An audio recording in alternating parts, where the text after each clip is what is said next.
Record. Right, welcome back to this lesson, and this is lecture 6, and we're going to be discussing complex numbers. So I believe I introduced what complex numbers are, and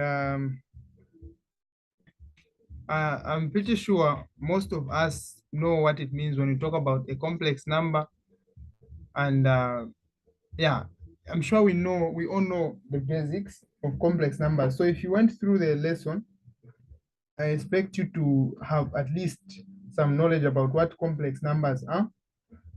Yeah. So apart from that, or let me say tonight, we're going to proceed looking at complex numbers. And under complex numbers, we'll be discussing, the properties of a conjugate. And then apart from the properties of a conjugate, we also look at how we can divide complex numbers. So multiplication of complex numbers, we did that in the previous session that we had. And then the properties of a conjugate are also, okay, these two, let me just say, the properties of a conjugate are mostly applicable when you're dividing complex numbers. Yeah, this is the reason as to why I've decided to put them in this slide. All right, so in the next lesson after this, I'm sure if we manage to finish this lesson tonight, then the next time we're going to meet, we'll quickly begin functions. Yeah, so I know most of you think maybe we're very behind or we're moving at a slow pace. Your syllabus is not that long. So it's just that, yeah, okay, it's just that I've been busy lately, but I really apologize for that, and I apologize for the inconveniences caused. They are not deliberate, though. Yeah, so okay, so let's proceed. Let's see what we have for tonight. Yeah, let's see what we have for tonight. So looking at properties of a conjugate, first of all, you need to understand what a conjugate is. So if, for instance, you have a complex number z, you have a complex number z, which is in the form a plus ib. So if this is a complex number, the conjugate of this complex number is denoted by this same z, but with a bar on top there. So now this one is written, it's the same complex number, except that the sign in between here will change. So here we have a plus, there we're going to have a minus. So we're going to have negative ib. So same applies if you have another complex number z2. So if this is z1, we have z2 being equal to x minus ib. The conjugate of z2 is therefore going to be equal to x plus ib. So this is what we mean when we talk about a conjugate. So it's not something that is complicated. It is simple and straightforward. So let us quickly get into the properties of this conjugate. What happens if you multiply two conjugate? What happens if you divide two conjugate? What happens if you are adding two conjugates? What happens if you are subtracting conjugates? So let us see what we have. So first of all, we start we'll start first by seeing, okay, like I said, you have, if for instance you have z being equal to a plus ib, the conjugate of z is going to be a minus ib. So now, what happens if you multiply z and its conjugate? What is the solution? Let us take a look at this. So you have z, which is equal to a plus ib. Then we're multiplying it with its conjugate. Its conjugate is a minus ib. Yeah, so how do you, what is the solution, or what happens if you multiply this z here and its conjugate? So let us do the multiplication. So we have z multiplied by z bar there. So if you multiply these two, you are going to have a plus ib being multiplied to, it's being multiplied by a minus ib. So now, how do you do the multiplication? Remember, you multiply it in the same way that you multiply all the what's this? The same way you multiply all the functions, that's the same way you also multiply complex numbers, except that you have to put in mind that I times I gives you what? -1. So we multiply a times a, the answer will give us what? Or before I do that, let me just write this in a distributed format.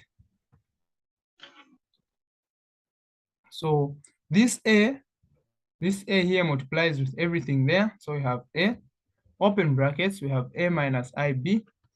Then you have ib there, positive ib, positive ib.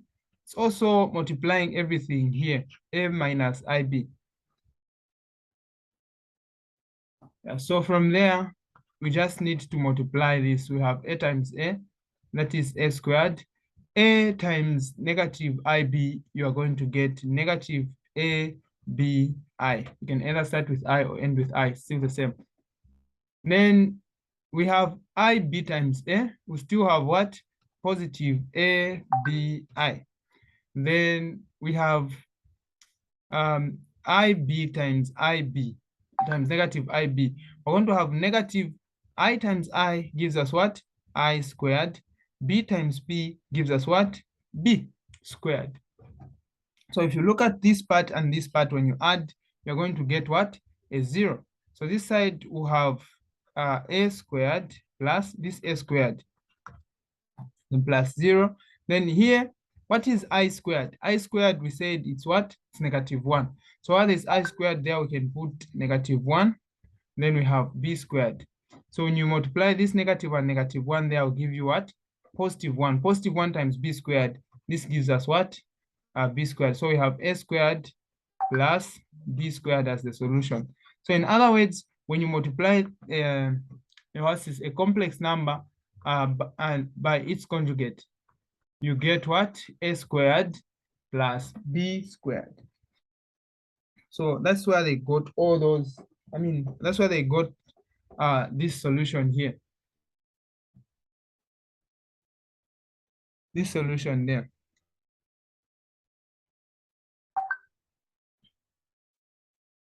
Okay. So let's quickly move on.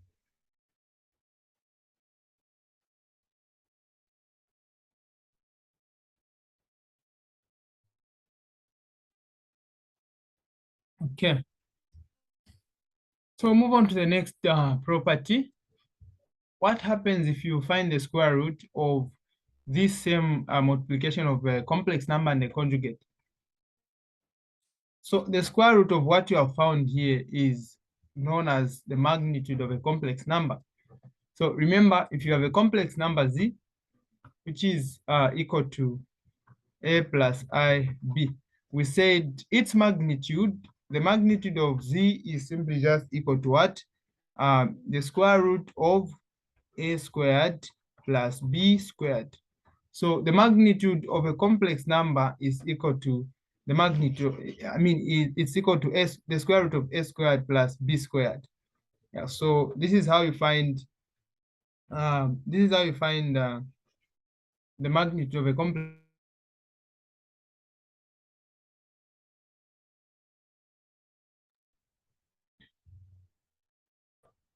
Okay.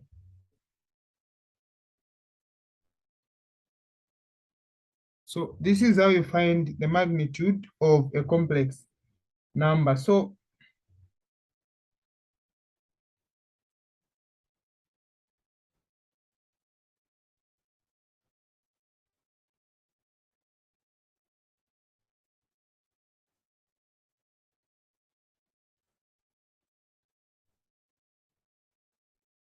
okay.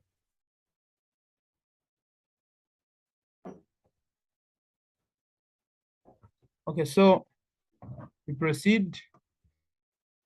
The other, okay, before, let me just explain more about this, this property.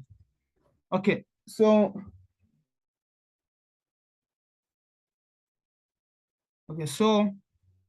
if you find the square root of this part, it's just the same as finding the square root of this part. Yeah, so what this means in other words is that you are simply just multiplying, you are simply just multiplying two conjugates in short. Sorry, we're simply multiplying two magnitudes. This is the reason why we're having the magnitude of z squared. Remember, I told you to say the magnitude of a complex number z is given by the square root of a squared plus b squared. Yeah, so this is the magnitude. Okay, so let's move on to the next property. So we have the next property is asking us to see or to check what happens when you are adding two complex numbers. Yeah, when you're adding a complex number and its conjugate. So let's take a look at these two complex numbers. We have a, we have z is equal to a plus ib. So if this is your complex number, and then its conjugate will therefore be equal to a minus ib. So if you have these two complex numbers and then you've been asked to add them, so you have z plus z bar. This is going to be equal to, so let's add these two complex numbers. We have the first one will be a plus ib, then in brackets.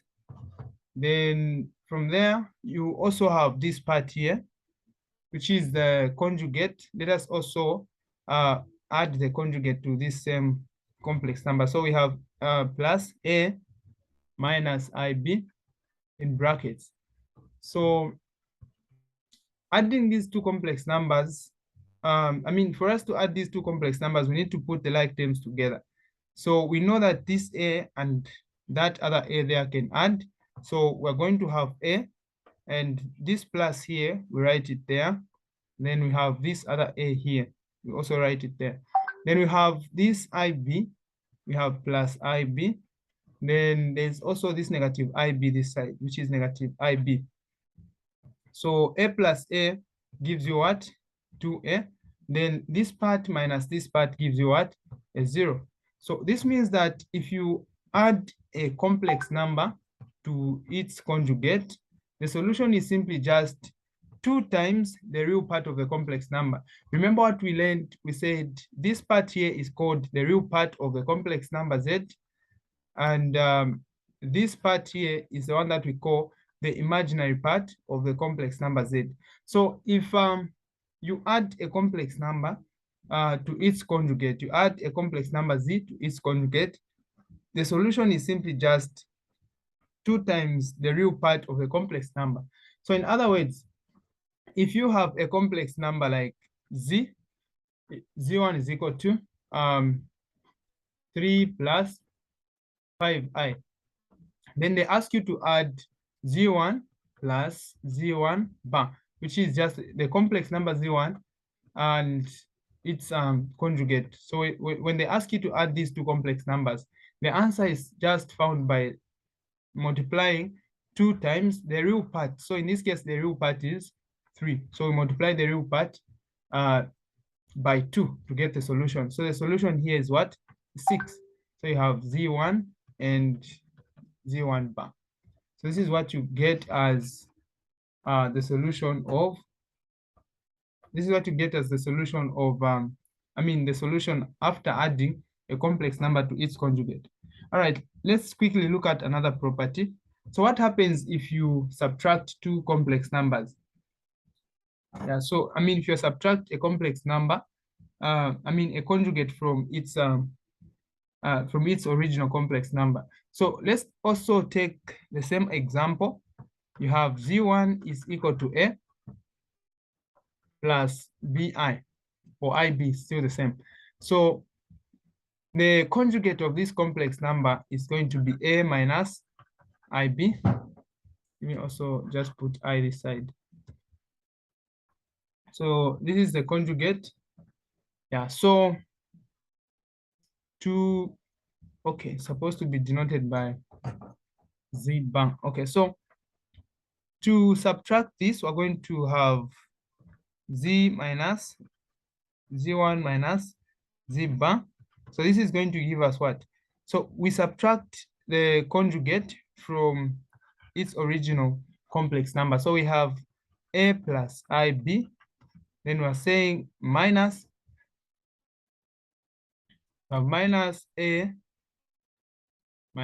ib. So simplifying this expression, we're going to have, we put the like terms together. So a minus a there, we write it here, a minus a.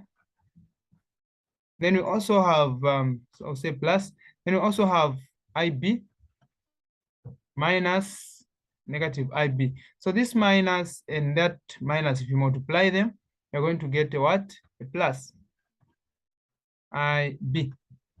So a minus a, this part will give us what? A 0. And then when you look at this other part, ib and ib, if you add them, you're going to get 2ib. So in other words, we're trying to say the addition of a complex number, the subtraction of a complex number and its conjugate gives us what? Gives us the imaginary part, 2 times the imaginary part. So if you have z1 minus z1 bar, this one is just equal to what? 2ib. So in other words, if you have a complex number z1 being equal to 3 plus 2i, and they ask you to find z1 minus z1 bar. This one is just the same as multiplying 2 times the imaginary part of a complex number. So the imaginary part is the coefficient of I here is what? Is 2. So we put 2 there. Put I there. So multiplying this, you get 4i as the solution. So this is what happens if you subtract a complex number, a conjugate from its complex number. All right, so let's continue. I think I put some examples in front. We're going to solve them together. Okay. So we also have this other property, which is if you multiply, if you have, for instance, 2 complex numbers, z1 and what? And z2. So multiplying these 2 complex numbers and getting their conjugate, multiplying z1 and z2, then later on finding the conjugate is just equal to the conjugate, it's just equal to the multiplication of individual conjugates of these complex numbers. So you have z1 and z2. So if you multiply these 2 complex numbers, and then at the end you find the conjugate, this is just the same as finding the conjugates of each complex numbers and then later on multiply them. Yeah, so you still get the same answer. Either you do this or that, the answer will still be the same. So that's the meaning of this. That's the meaning of this property. Okay. Same applies to addition. Yeah, so if you add 2 complex numbers, z1 and z2, then later on find the conjugate. This is just the same as finding the conjugates of these individual complex numbers, and then you add them separately like this. You still find the same answer. So what you find here will still be the same as what you're going to find this other side. So we're going to see how we're going to apply these properties when solving questions. All right, so same applies to division. So you dividing 2 complex numbers, z1 and z2. And then after dividing, you find the conjugate of the solution. This is just the same as finding the conjugates of individual. Good evening. Yes, Cecilia. Sorry, could you just kindly come again with the previous one? This one? Yes. Okay. Thank you. So I was saying on this one.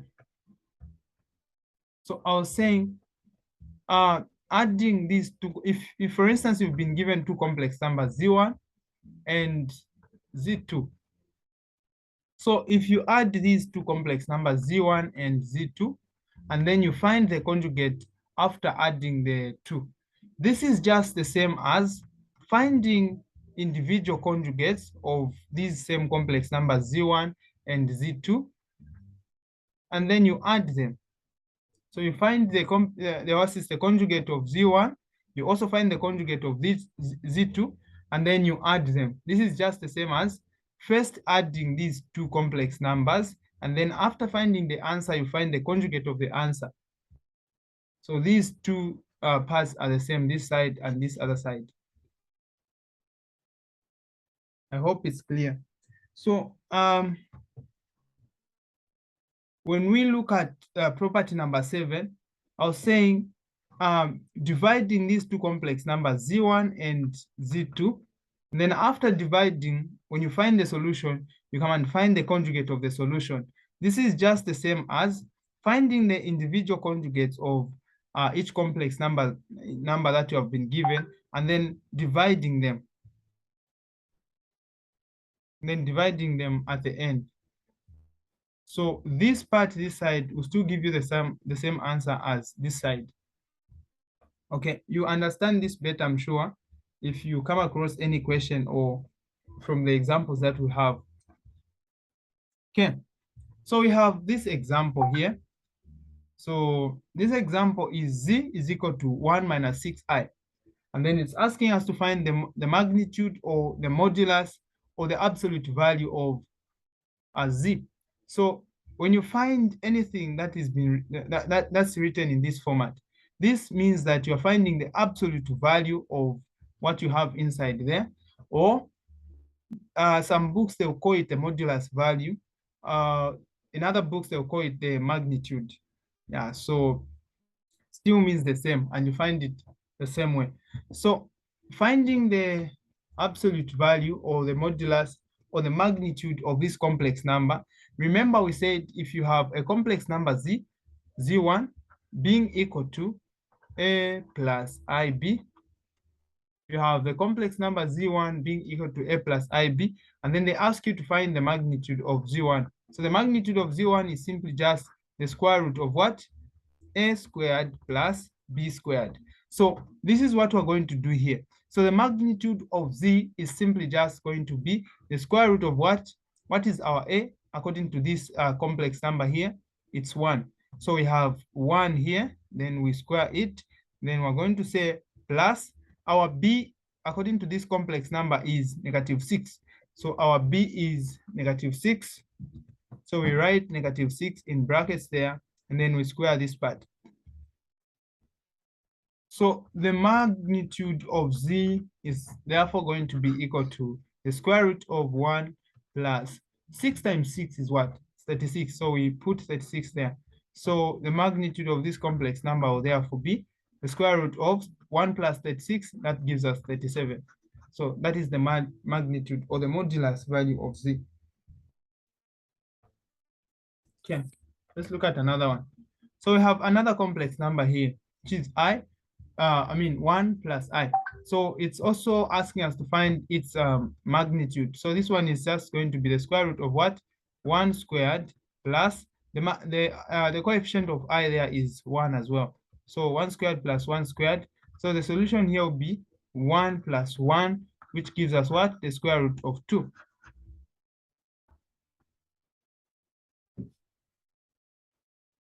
So that's what we have.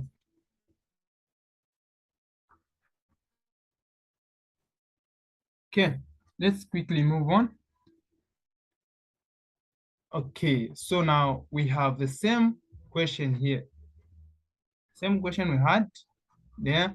Now, this time around, they're asking us to find the magnitude of the conjugate of this complex number. So the first thing that you need to do is to find the conjugate of the complex number. So the conjugate of this complex number is denoted by Z bar, which is therefore going to be equal to what? 1, there is a minus there, so we're going to put a plus, and this would be 6i. Then the magnitude of this conjugate is therefore going to be equal to the square root of what? 1 plus, 1 squared plus 6 squared. And this will give us the square root of what? 1 plus 36, which is equal to the root of 37. So I don't know if you people have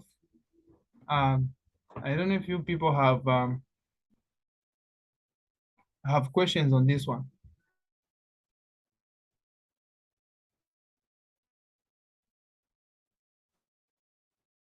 Okay. So we proceed. So let's take a look at these two complex numbers. That's part D. So we have Z1 and Z2. So Z1 has been given to be 3 plus 4i.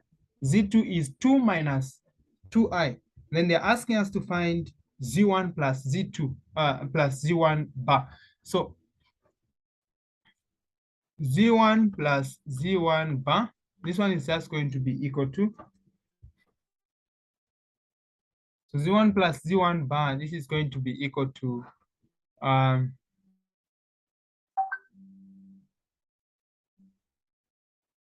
so this is going to be equal to,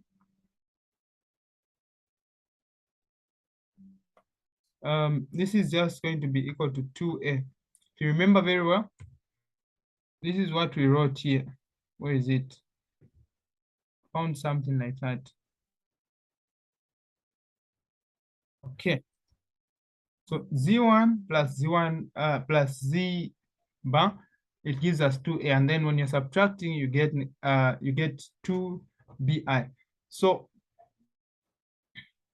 this a stands for the real part of the complex number.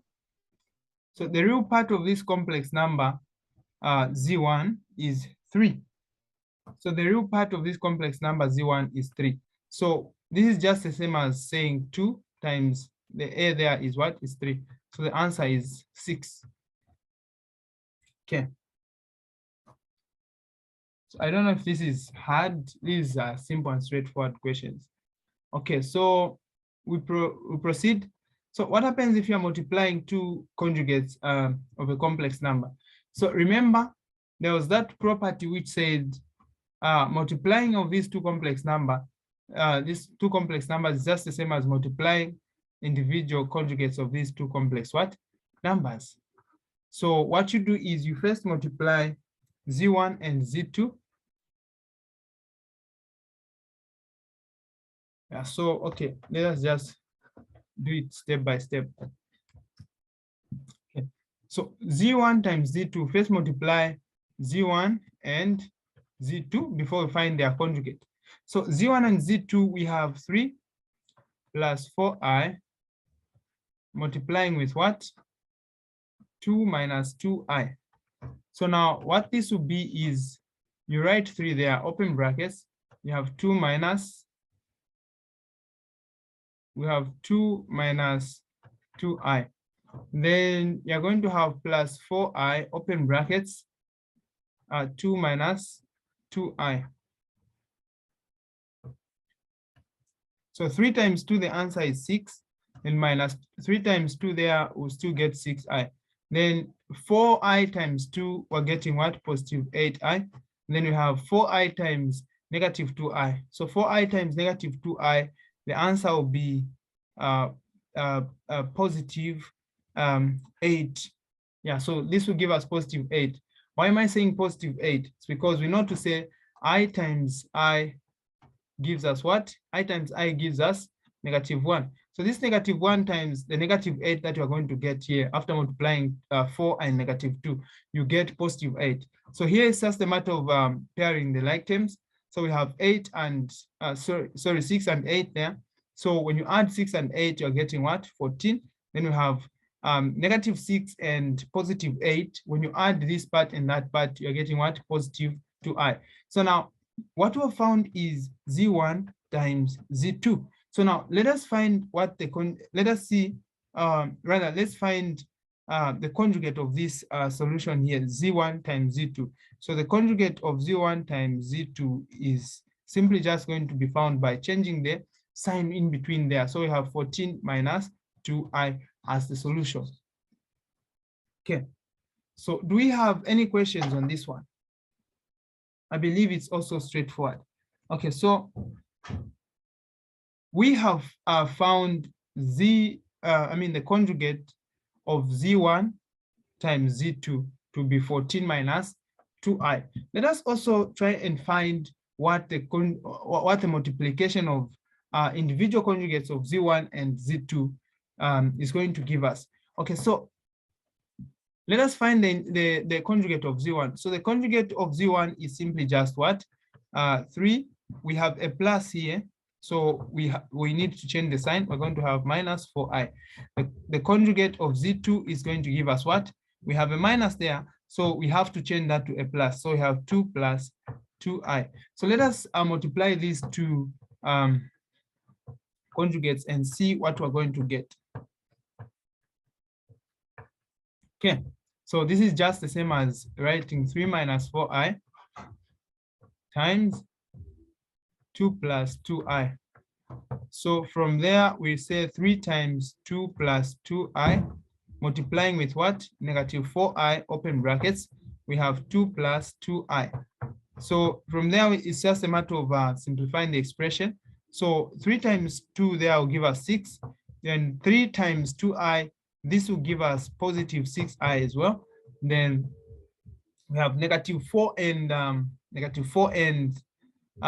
2 there. If you multiply these two, negative 4i and 2i, rather than 2, this will give us what? Negative 8i. Then we multiply negative 4i times 2i. This will give us what? Positive 8 as the solution. So here, it's just a matter of pairing the like terms.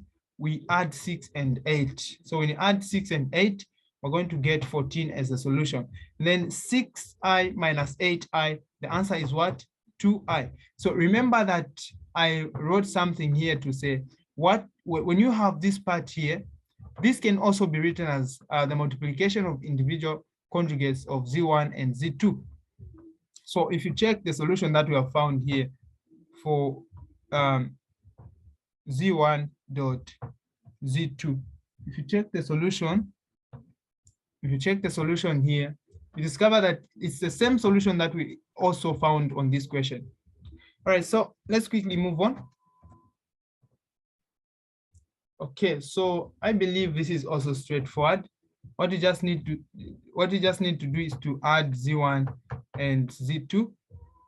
And then after adding z1 and z2, you come and find the conjugate of the answer. So adding z1 and z2, we have z1 is 3 plus 4i, and then z2 is what? 2 minus 2i. So when you're replacing, you always put things in the brackets. It helps, and it will help you not to make silly mistakes. Okay, so we have 3 and 2 there. They are like terms, so we put them together. Then we also have 4i and negative 2i. 4i and negative 2i, we put them together. So when you add 3 and 2, the answer is what? 5. When you subtract 2i from 4i, you're going to get the answer as 2i, positive 2i. So what we have as a solution of z1 and z2, when you add these two, you're getting this. So now the conjugate of this is going to be, so z1 plus z2, they're asking us to find the conjugate of this solution. So this would be 5 minus 2i. So now, this is how you find the solution of what you've been given here. What of finding the conjugates of individual complex numbers, then later on add the solutions? What are you going to get as the solution? Let's see if we're going to get the same answer. Okay. So the conjugate of z1 is equal to, so this is our z1 here. The conjugate would just change the sign in between. And then the conjugate of z2, we also just change the sign in between. So we'll have 2 plus 2i. So now adding these two complex numbers, the conjugate of z1 plus the conjugate of z2, this is going to give us what? 3 minus 4i. 3 minus 4i, then plus 2 plus 2i. So when you add the two complex numbers, you have 3 and 2. These are like terms. So when you add them, you're going to get 5. Then when you add negative 4i and 2i, this is going to give you what? So we have 5 there. negative 4i and 2i, this will give you what? Negative 2i. So you can see that what we have found here is just the same as what we found here, which proves that the addition of individual complex numbers is simply just equal to the addition of the two complex numbers z1 and z2, and then later on finding the conjugate. So these two are the same, because we have proved that the answer that we found at first is equal to the answer that we found at first here is equal to the answer that we have just found there. All right, so let's quickly move on, although we are in the last 2 minutes. Okay, so what happens if you are dividing two complex numbers? So this is the part which needs the concept of the conjugate very much. So this is why we're going to be applying the concept of the conjugate. So what you just need to do if you have a complex number that is in this format, you're dividing two complex numbers. So what you're just going to do here is you write what you have. You have a plus bi, then everything over c plus di. And then what you do with this is you multiply both the numerator and the denominator by the conjugate of the denominator. So we get the denominator here, which is c. So the conjugate of the denominator will be c minus di. So we multiply this same thing even on top, c minus di. So if you can check here, c minus di over c minus di, this one, if you want, you can cancel them out. This will give you a 1. 1 times everything, you just go back to that. So this conjugate that we've multiplied to the question on the numerator and the denominator is just the same as adding nothing to this question. Yeah, because when you divide the two, they'll give you a 1. And 1 times the question that we've been given here, it will still give you the same question. So when the link ends, we're going to join using the same link so that we continue and finish up this slide. Yeah, so it is in the last 1 minute. Yeah, so this is how you deal with division. You simply just have to find the conjugate of the denominator and then multiply it to both the numerator and the denominator. And then from there, you can now start solving the, from there, you can now start solving the, what's this? The question, simplify it, and then find the solution. Okay, so when the link ends, you should quickly join using the same link so that we proceed.